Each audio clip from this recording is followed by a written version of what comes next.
Καρκίνος. Μια λέξη που το άκουσμά της σε κινητοποιεί και σου προκαλεί έντονα συναισθήματα, όπως πόνος, θλίψη, φόβος και αγωνία. Μπορεί να έχεις νοσήσει.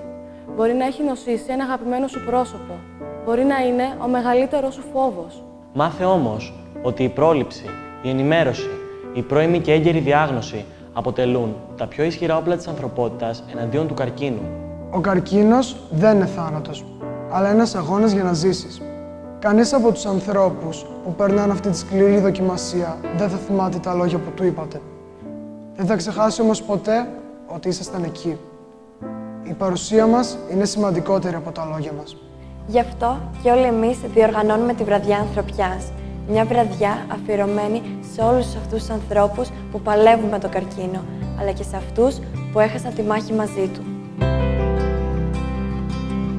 Μπορείς να βοηθήσεις κι εσύ. Και εσύ. Και εσύ. Και εσύ. Και εσύ. Όλοι μαζί μπορούμε να βοηθήσουμε.